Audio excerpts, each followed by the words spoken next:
Alors me voici à Prasabanprai, lieu particulièrement éloigné des sites touristiques, mais en même temps très bien entretenu, avec de l'eau, le carré, et puis surtout ce qui est intéressant ici c'est la région volcanique, donc qui amène du feu et de l'énergie très fortement. Donc là je le sens, et je sens surtout l'appel du lieu, comme s'il m'attirait.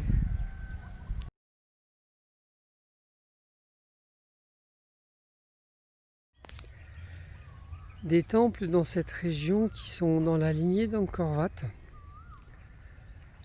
Je retrouve les pierres.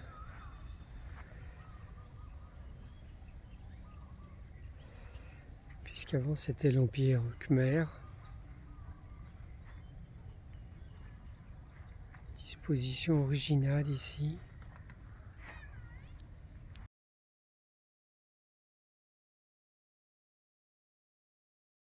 Disposition très originale des murs.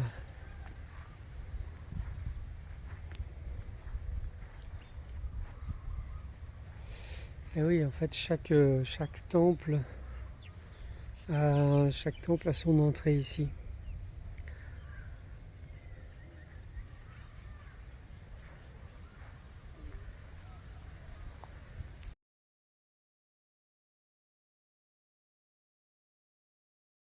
Une stèle à double statut. Et ici, certainement, c'était récupérer l'eau du rituel sur le lingam et la yoni. Des trous pour stabiliser d'autres statues.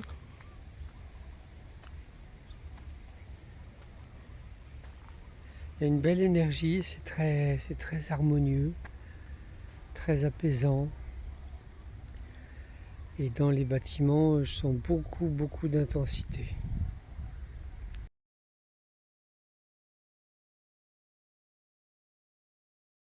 Donc effectivement ici, l'alignement avec les deux statues. Peut-être là un adulte et un enfant, ou peut-être un Shiva, une Shakti. Il y a une belle énergie à l'intérieur, sans que ce soit pour autant transcendant.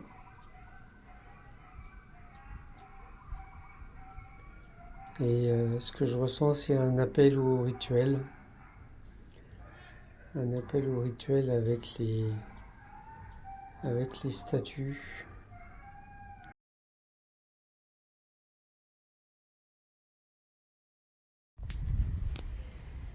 Dans la construction du milieu, beaucoup plus d'intensité aussi. Beaucoup plus fort. Quelque chose qui prend au niveau de la poitrine et qui invite à honorer la vie.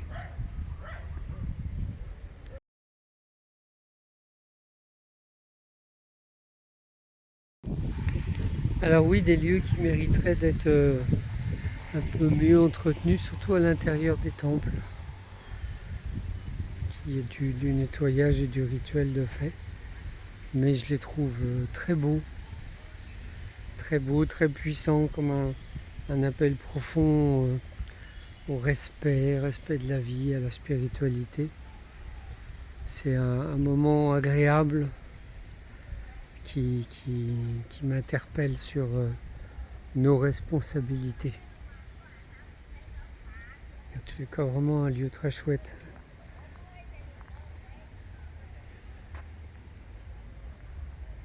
Oui, belle force du volcan.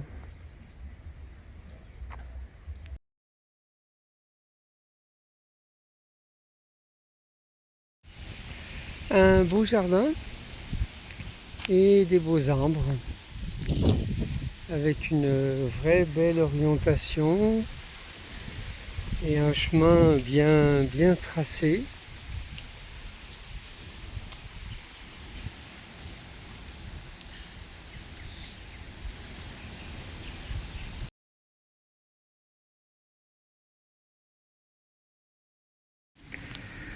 Le lieu est dédié à Indra,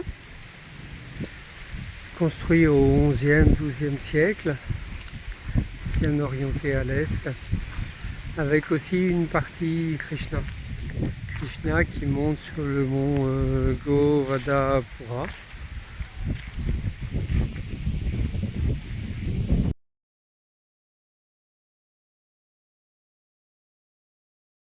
Plus je m'approche, plus le caractère sacré et puissant du lieu est fort. Alors là, le courant tellurique de l'Est, je le sens très, très puissant, très présent.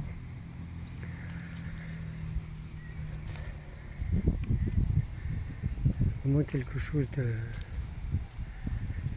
de royal, de magnifique.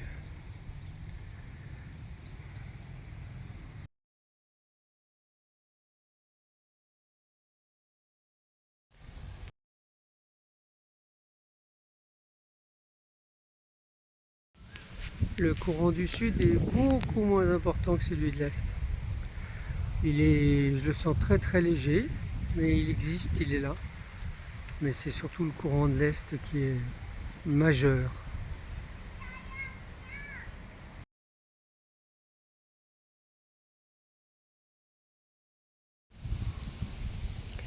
Une entrée de l'Est magistrale.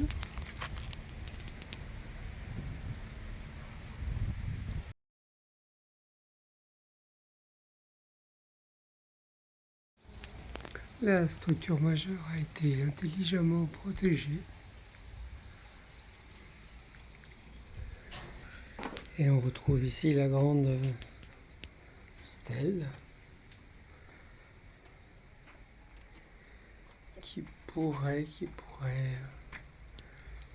ressembler effectivement avec ce détail à une yoni. L'avantage de ces petits temples, c'est qu'ils donnent un côté intimiste avec la divinité. Donc ici, soit Indra, soit Krishna.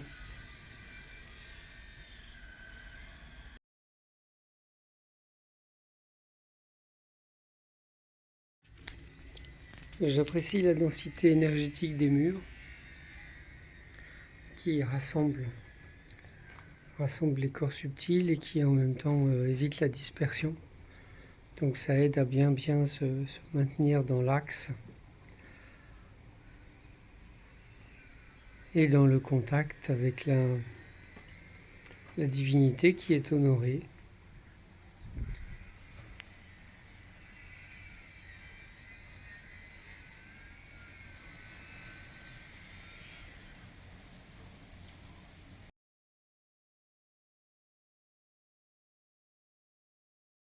Alors sur les côtés de l'escalier, des belles pierres, une petite forêt de frangipaniers.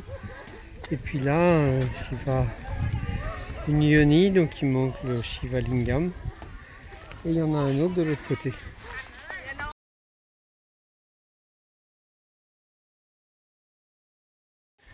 Premier grand plateau, en forme de croix. Effectivement, qui devait préparer à l'arrivée jusqu'au grand temple. Et je vais plutôt aller voir ce bâtiment là.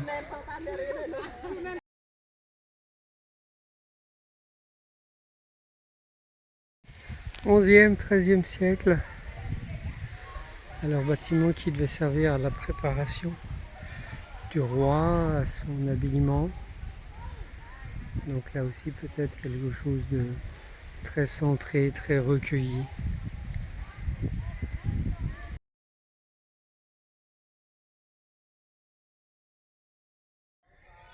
Premier sas de ce bâtiment. Et là je sens bien les énergies et du volcan et de la montagne.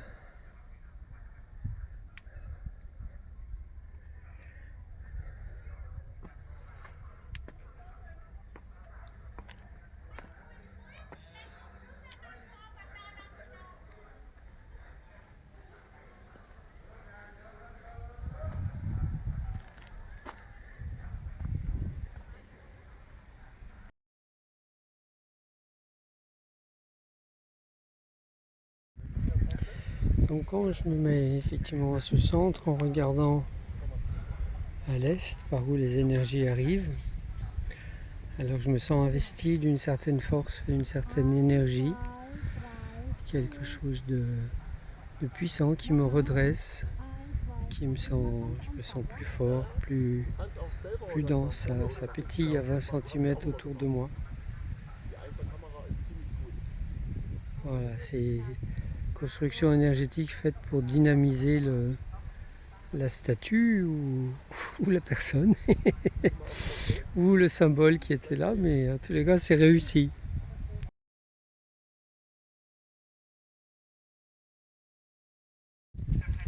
Et donc voilà le magnifique.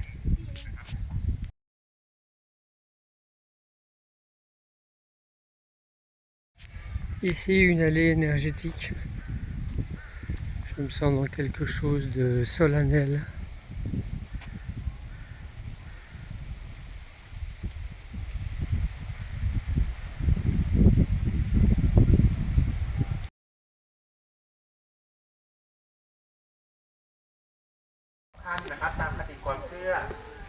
Une entrée nord, certainement, bien élaborée.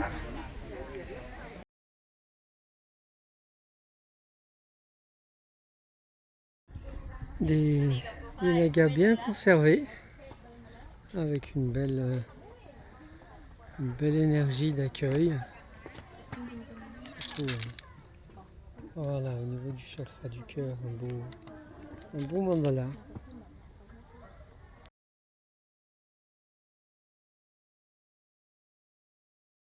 Magnifique structure. Donc ici 4 bassins carrés. Voilà, qui invitent les énergies à se nettoyer, purifier. Le tout bien organisé avec ici des escaliers. Voilà. Donc très intéressant. Je vais essayer d'aller au centre.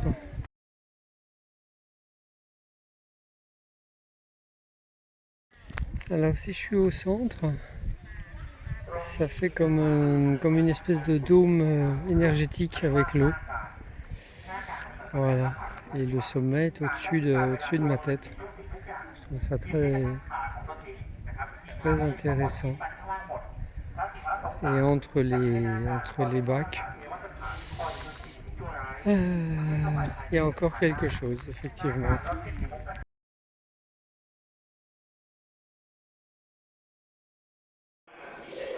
Structure classique, avec ici une yoni et là une autre yoni. Les écoulements sont orientés au nord.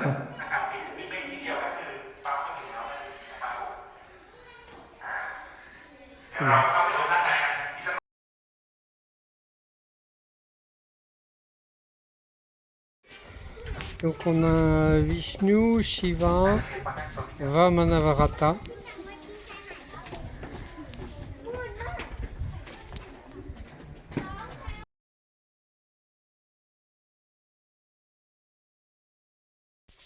Un temple secondaire avec ici un grand piédestal. Et il a été reconnu comme étant une librairie. Il n'y a pas trop la forme d'une librairie, surtout avec ce piédestal central.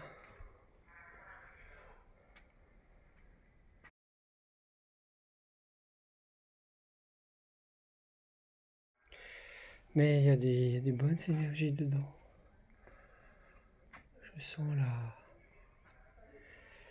Je sens la sérénité de la spiritualité. J'allais dire de la foi. Et la foi, c'est la croyance. Mais là, c'est la sérénité d'être avec ce qui est là.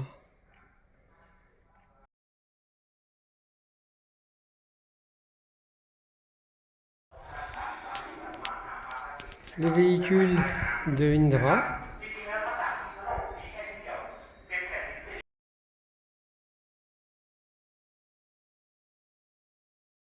Là, je sens la puissance du lieu.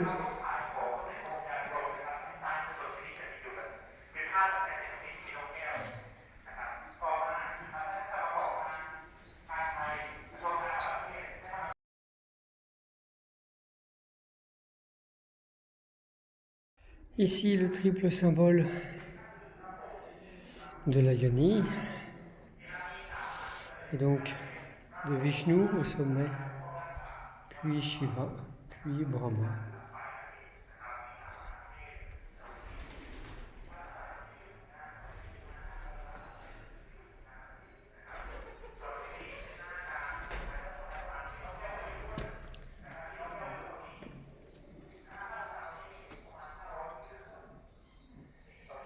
Et les évacuations des eaux,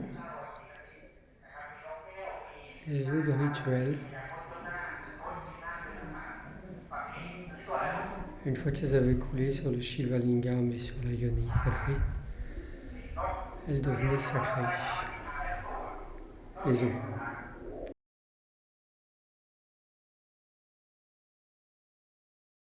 Cela tout représente une des péripéties de la vie de Krishna.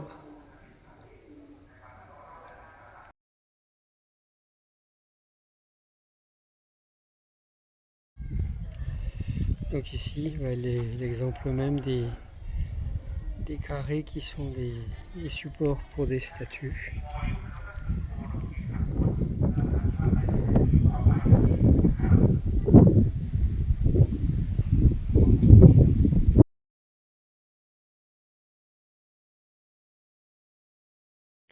Un temple secondaire. Là aussi, je sens la densité énergétique qui est permise par les murs épais, qui rassemblent les corps, qui les densifient. Et puis l'aspect élévation, même s'il manque une partie du toit originel, l'aspect élévation, c'est-à-dire je me remets dans mon axe, dans ce qui est important. Et de l'autre côté, il y a aussi une entrée d'un temple.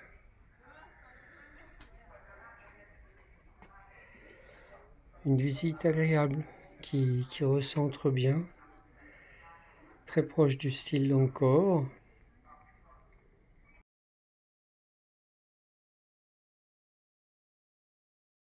Un gardien.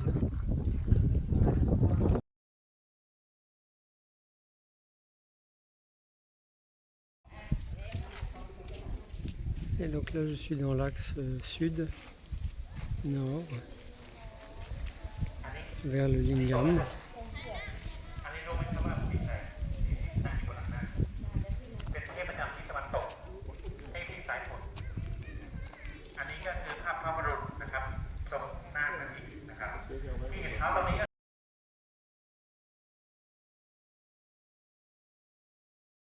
Et donc là, je dirais l'essentiel du symbole, dans ce qu'il a de plus pur, juste un petit symbole, le Lingam, la Yoni, au centre du mandala, au centre de cette construction.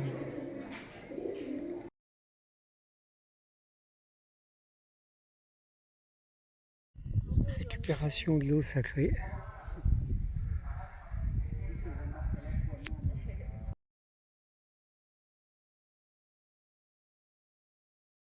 Et ici, à ce croisement, a été gravé un lotus à 8 pétales qui est préservé.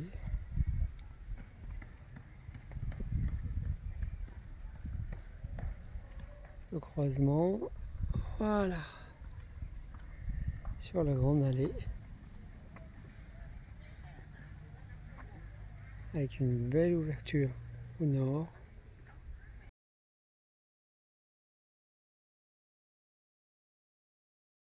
Je suis bien à l'entrée est de ce temple, avec un parc arboré magnifique, des grands arbres, et puis là il y en a un qui apparemment a été sauvé, qui était juste sur l'axe, puisque j'ai l'est dans le dos et je regarde l'ouest. Le temple semble particulièrement bien conservé.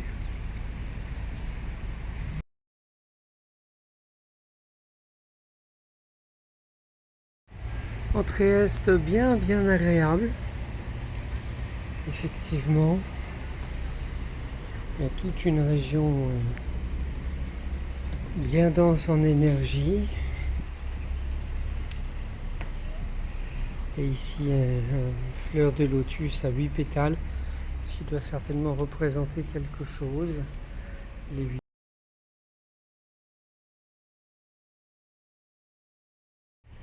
Belle construction, des pierres bien agencées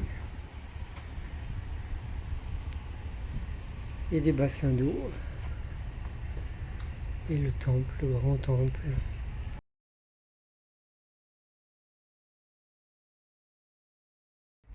Belle entrée du bassin original.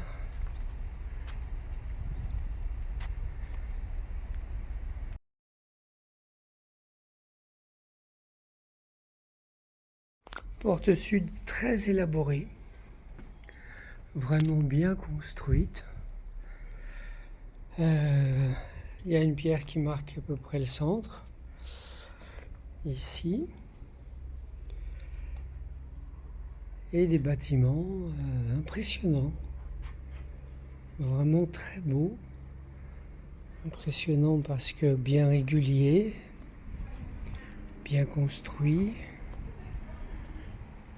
Et puis là, la beauté de cette espèce de mandala d'eau avec le temple, vraiment sublime.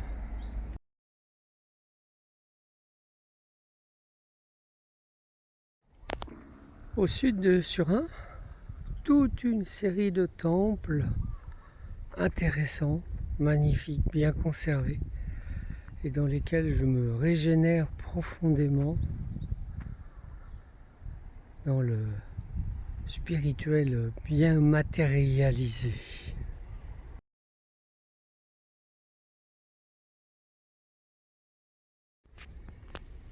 Alors là, je suis dans le sublime. Je suis dans le sublime, du mandala spirituel, du temple mandala.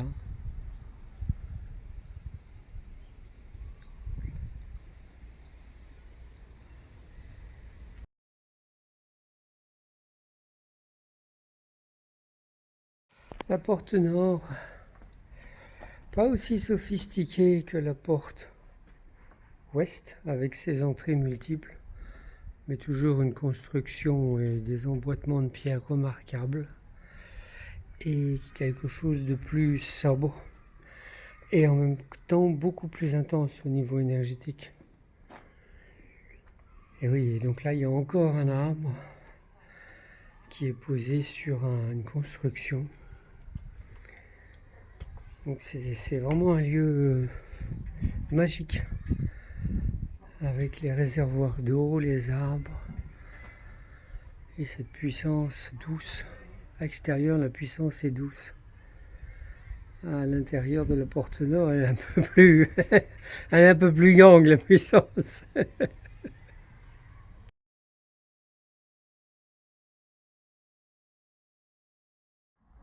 Petit temple super dynamique, super dense, avec une yoni, un réceptacle, et l'écoulement qui se fait au nord.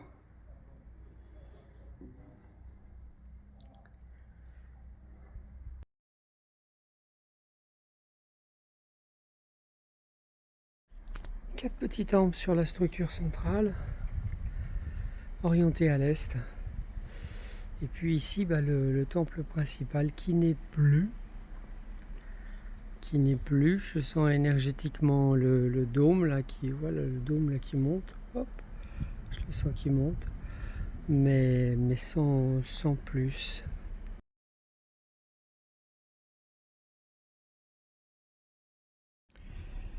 Et donc effectivement, le temple s'est effondré, il s'est penché.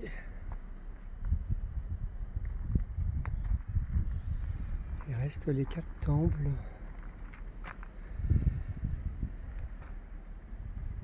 Si je me projette dedans, alors je sens la confluence d'énergie tout à fait équilibrée avec les différentes directions, l'eau. Oui, je sens cette confluence d'énergie avec quelque chose qui intensifie aussi au niveau spirituel, c'est très net. mais c'est juste qu'il faut pouvoir projeter sa conscience là. Cérémonie de guérison. Le mariage traditionnel, avec ce qui me semble la présence d'un œuf en pierre.